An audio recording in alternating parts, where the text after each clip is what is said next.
Bonjour, aujourd'hui je vous propose une initiation au logiciel DWSIM, un logiciel de simulation des procédés industriels.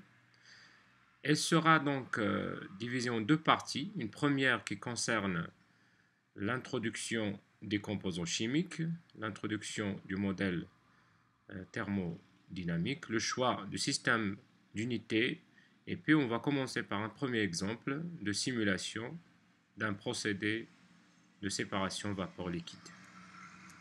Et une deuxième partie qui est un peu plus délicate et qui sera donc consacrée à l'ajout de d'autres opérations unitaires, comment faire du recyclage et puis ajuster des opérations logiques et puis comment calculer d'autres propriétés des courants de matière.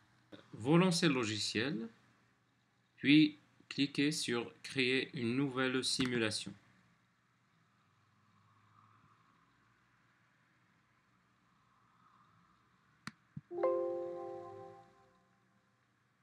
Donc là, vous avez un assistant de configuration de la simulation.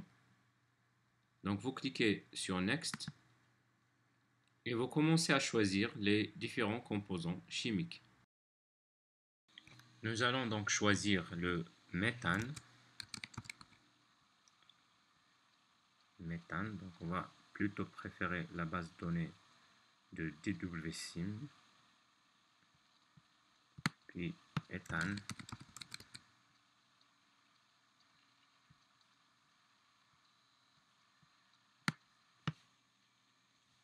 Le propane,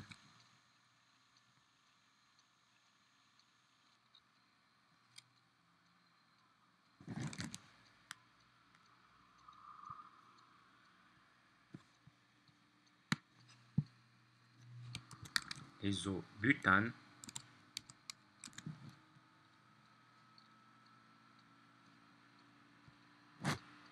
et enfin donc le N-hexane.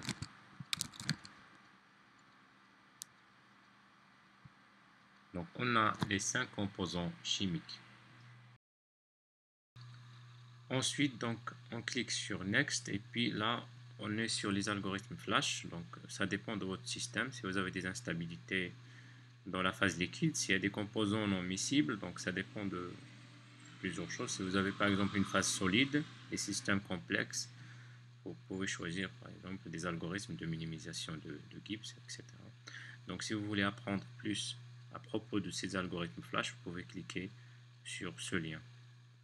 Donc, pour le moment, donc, on a un système relativement simple. Donc ensuite on passe au choix du système d'unité.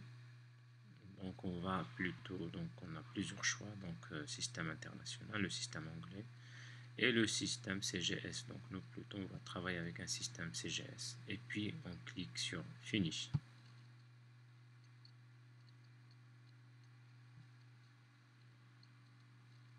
Donc insérer un courant matière. Ici vous avez Material Stream. Donc on le met ici. Et puis donc nous avons cette fenêtre de composition. Donc on va choisir fraction molaire et puis un pourcentage de 20% pour chaque composant.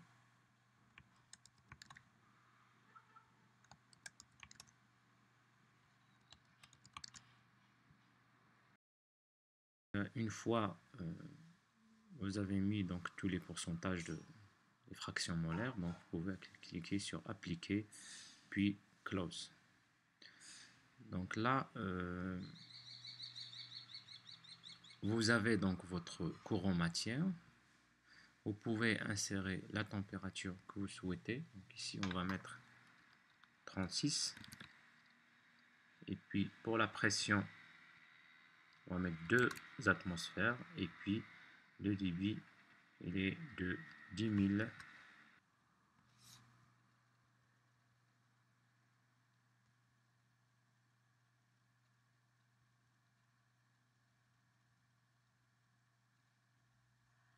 On va ajouter un separator vessel. Donc dans la partie à gauche, donc ici, vous avez un separator vessel qu'on va prendre et l'insérer ici.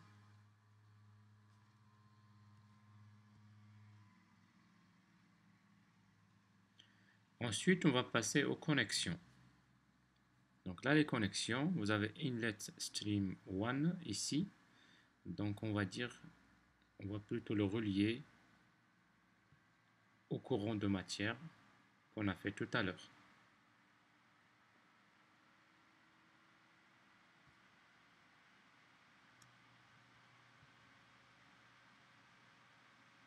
Ensuite, on va ajouter deux courants de sortie, vapeur et liquide. Donc on va y aller dans Vapor Outlet, sortie de vapeur, on va appeler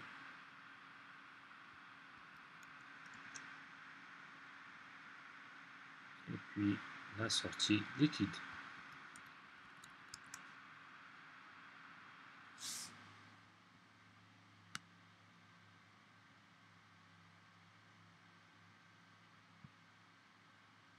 Voilà.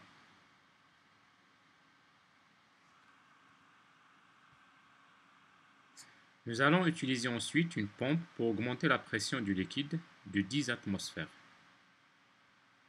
Donc la pompe, pump, et puis on va l'insérer juste après le courant de sortie liquide.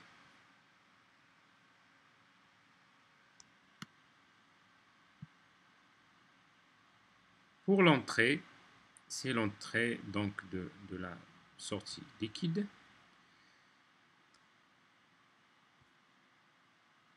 Et pour la sortie, on va l'appeler liquide 2.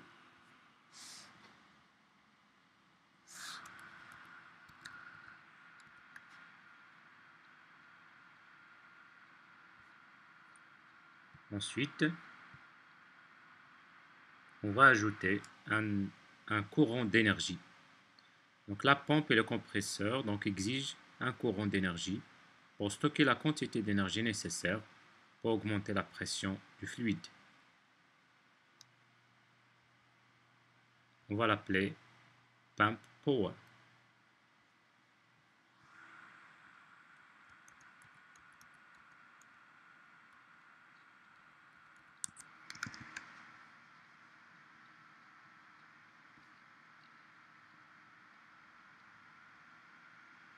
Voilà. Pour les paramètres de calcul de cette pompe, donc on va choisir un delta P, un mode de calcul delta P, et donc c'est-à-dire qu'on va augmenter la pression de 10 atmosphères.